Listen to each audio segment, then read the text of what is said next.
নমস্কার, কেমন আছেন সকলে? আশা করছি সবাই খুব ভালো আছেন।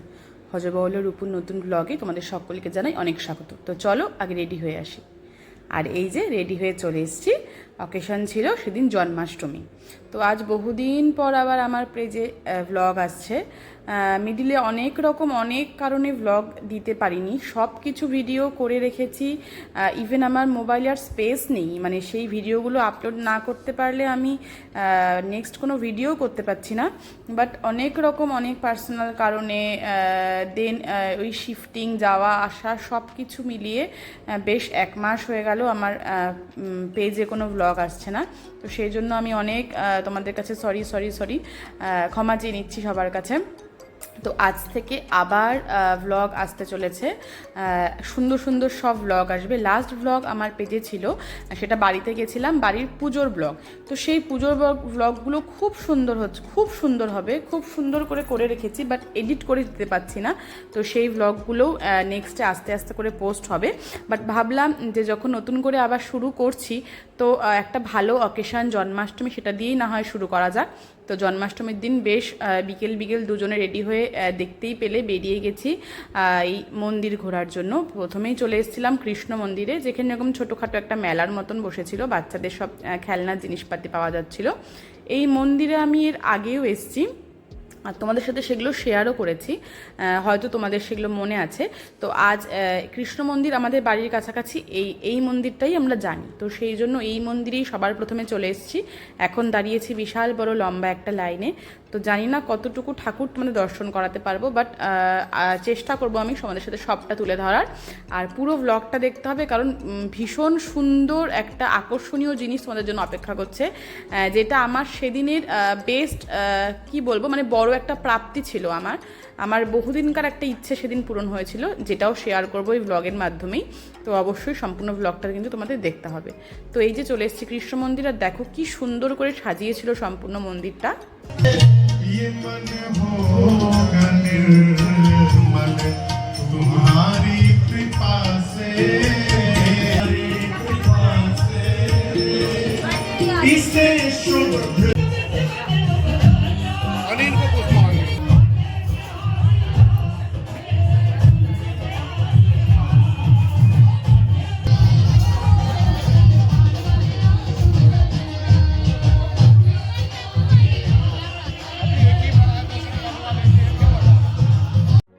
আর তারপর আমরা গোপুসোনাকে দোলনা দুলিয়ে এখন চলে এসেছি এই মন্দিরেরই, এখান থেকে দেখা যায় গঙ্গাটা। তোমরা দেখতেই পাচ্ছ যে গঙ্গার কি উত্তাল অবস্থা, সত্যি প্রচণ্ড পরিমাণে জল হয়েছে মানে গঙ্গাতে, আর খুবই মানে স্রোত। আর এই যে মন্দিরটা এত সুন্দর মানে সাজিয়েছিল, অনেকটা সময় এখানে কাটিয়েছি, এত ভালো লাগছিল থাকতে। কিন্তু আমরা বেশ অনেকগুলো মন্দির ঘুরবো, সেই জন্য ওখান থেকে বেরিয়ে গেছি। আর এরকম ছোট ছোট সব গোপু সেজে, রাধা সেজে এত সুন্দর করে ঘুরছিল, তাই ভাবলাম আমি একটুখানি ক্লিপিংস আমি আমার ভিডিওতে রেখে দিই। আর তারপরে আমরা সেখান থেকে বেরিয়ে গেছি। বেরিয়ে বেশ আরও অনেকগুলো মন্দিরে গেছি। তো কোথায় কি গেছি না গেছি সবটাই থাকবে এই ভিডিওতে। তো পুরো ভিডিওটা কিন্তু দেখতে হবে। একটা বড় ইচ্ছে পূরণ হয়েছে, যেটা কিনা এই ভিডিওতেই ইনক্লুড থাকবে। আর তারপরেই প্রচণ্ড খিদে পেয়ে গেছিলো, চলে গেছিলাম এই ধোসাটা খেতে, যেটা পুরোপুরি ভেজ, মানে পেঁয়াজ রসুন কোনো কিছু এখানে ইউজ করে না। আর সেদিন যেহেতু আমরা সারাদিন ভেজই খেয়েছি, তো সেই জন্য এটাকেই আমরা প্রেফার করেছিলাম, ধোসাটা খেতে চলে গেছিলাম। আর তারপর এই যে বললাম আমার বড় একটা ইচ্ছে পূরণ হয়েছে। ওর কাছে বেশ কিছুদিন আগেই বলে রেখেছিলাম যে একবারে হরিদ্বার ছাড়ার আগে জানি আমাকে একবার মহারাজজির দর্শন করিয়ে আনেন। আমি মন থেকে চেয়েছিলাম এটা, হয়তো সেই জন্যই সেদিন ভগবান আমার মনের কথাটা শুনেছিলেন। আমি সেদিন স্বামী কৈলাসানন্দ মহারাজজিকে নিজের চোখের সামনে দেখেছি। যদিও ওনার মেইন মন্দির ওই চণ্ডীমাতা মন্দিরের পাশেই, দক্ষিণা কালী মন্দিরে, যেখানে উনি উপাসক মানে উপাসনা করেন, বাট এই মন্দিরটা আমাদের বাড়ির কাছেই। এটা হলো ওই আশ্রমেরই একটা শাখা, যেখানে উনি বছরেই একদিন জন্মাষ্টমীর দিন এখানে এসে পুজো করেন। বাট সেটা আমাদের জানা ছিল না। ওই যে এক আশায় গেছিলাম যে যদি দেখতে পারি ওনাকে। সত্যি সেদিন ভগবান আমার মনের কথাটা শুনেছিল, ভগবান সত্যিই আছে। কারণ যেহেতু এবার প্রথম জন্মাষ্টমীতে বাড়ি থেকে দূরে, আগের বছর তো বেশ ধুমধাম করে পালন করেছিলাম। ওই এবছর মনটা সকাল থেকে খারাপই ছিল যে কিছুই করতে পারছি না, বাট ভগবান আমার এই একটা মনের বাসনা পূরণ করেছে। আমি স্বয়ং শিবের যে উপাসক, এত বড় উপাসক, তাকে নিজের চোখের সামনে, যাকে এতদিন ফোনের শুধু ওপার থেকে ভিডিওতেই দেখে এসেছি, তাকে আজ আমি নিজের চোখের সামনে দেখতে পেলাম। আর এই গানগুলো এত সুন্দর ছিল যা একটু শেয়ার না করে পারলাম না তোমাদের সাথে।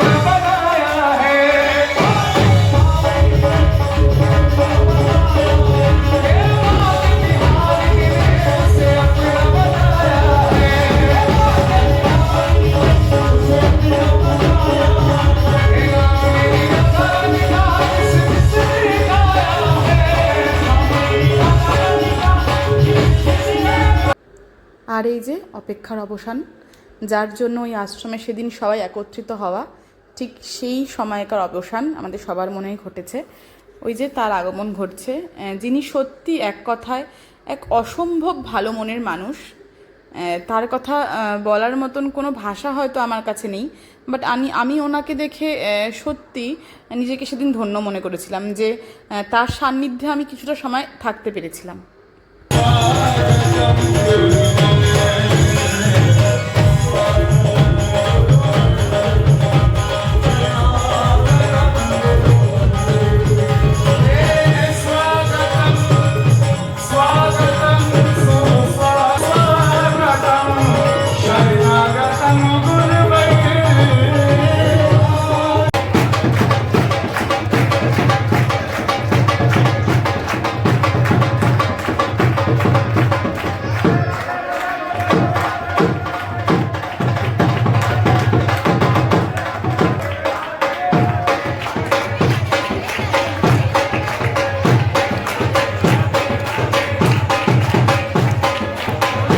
বেশ অনেকটা সময় ওখানে থাকার পরে উনি ওই আসনে বসেছেন পুজো করার জন্য।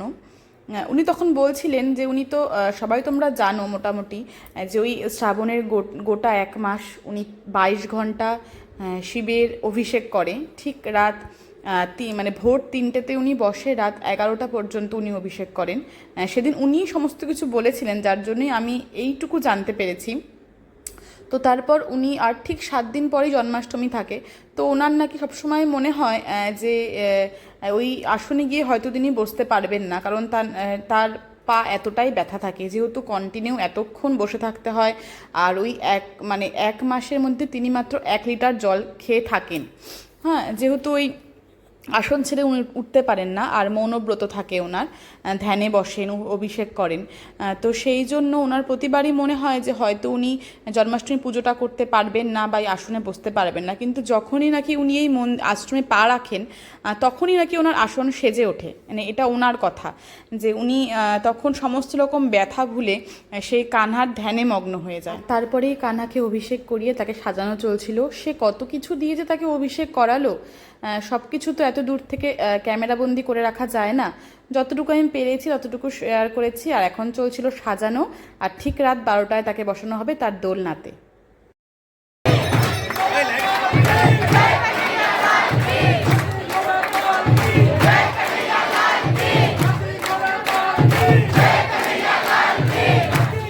আর ঠিক এই রাত 12টায় অন্ধকার হয়ে যাওয়ার একটু গল্প তোমাদের সাথে শেয়ার করি। কারণ ঠিক 12টার সময় সমস্ত রকম লাইট সমস্ত কিছু বন্ধ করে দেওয়া হয়েছিল, কারণ সেই সময় সেই মুহূর্তে সবার মনে হয়েছিল যেন স্বয়ং কানহার জন্ম হচ্ছে, ঠিক সেই জায়গাতে কানহার আবির্ভাব ঘটেছে।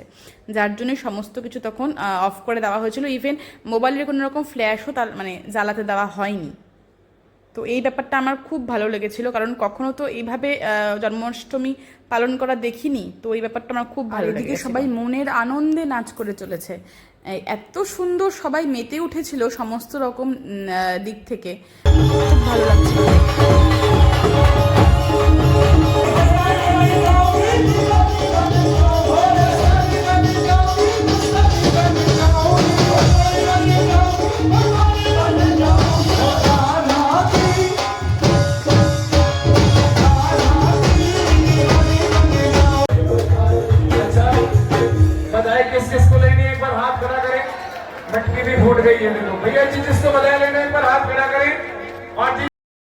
তখন মোটামুটি অনেকটাই রাত, আর ওই যে হাঁড়ি ফাটানোও হয়ে গেল। সেখান থেকে চকলেটের বরসাত হলো। যেটাকে বলে। আর এদিকে হলো এখন হবে গোপু সোনার আরতি, তারপর 56 ভোগ হবে, দেন মহারাজজি কিছু বক্তব্য দেবেন। বাট ওই যে এত ভালো ভালো কথা উনি বলছিলেন, কিন্তু সেগুলো সব কিছু ফ্রেমবন্দি করা হয়নি, কারণ তখন আমরা সবাই এতটাই মগ্ন ছিলাম ওনার কথায়। মোটামুটি তখন 2-2-2:30 নাগাদ বাজে, তখনও আশ্রমে ঠিক এতটা পরিমাণের লোক আর সবাই তার ধ্যানে মগ্ন হয়ে আছে। সব কিছু মিলে এত সুন্দর ছিল সেই দৃশ্যটা। আর যেহেতু এত দূর থেকে তো সব কিছু, আমার ফোন তো আইফোনও না যে সব কিছু এত দূর থেকে ক্যাচ করে নেবে, যতটুকু যা পেরেছি তোমাদের সাথে শেয়ার করলাম। আর এখন শোনো ওনার কথা। সচ্চিদানন্দ রূপায় বিশ্বোৎপত্যাদিহেতবে তাপত্রয় বিনাশায় শ্রীকৃষ্ণায় বয়ং নমঃ। ভোগের ছবি আমি আর সেভাবে তুলতে পারিনি, বাট ওই যে তখন ঘড়ির কাঁটায় রাত 3টে বাজে, মহারাজজি আমাদের সবাইকে নিয়ে উনি প্রসাদ দিতে বসেছেন, সাথে উনিও বসেছেন, ওই যে দেখা যাচ্ছে ওনাকে। আর এত সুন্দর সিস্টেম, সবাইকে বসিয়ে রাত 3টে তখন বাজে, সবাইকে উনি বসিয়ে একসাথে পাত পেরে পেট ভর্তি করে প্রসাদ দিয়েছেন, যে যত পারো তত খাও, কিন্তু এক দানা প্রসাদ নষ্ট করা যাবে না, এটাই ছিল তার কথা। যে তারপর আমরা সবাই মিলে বসেছি, বাট সমস্ত কিছু ওই ভোগের 56 ভোগ আমি ছবি তুলতে পারিনি, কারণ তখন প্রচণ্ড খিদে পেয়ে গেছিলো। যতটা যা পেরেছি তখন প্রথমে দিয়েছে, ওইটুকু দিয়ে খেয়ে দেন আমরা চলে যাচ্ছি এখন বাড়ির পথে। দেখতেই পাচ্ছ শুধু গরু আর কুকুর ছাড়া রাস্তায় একটা লোকও নেই। তো কেমন লাগলো পুরো ভিডিওটা অবশ্যই কমেন্ট করে জানিও। ভালো লাগলে like, comment, share and subscribe করে দিও। নেক্সট ব্লগে খুব শীঘ্রই দেখা হচ্ছে তোমাদের সাথে। আজকের মতন বাই।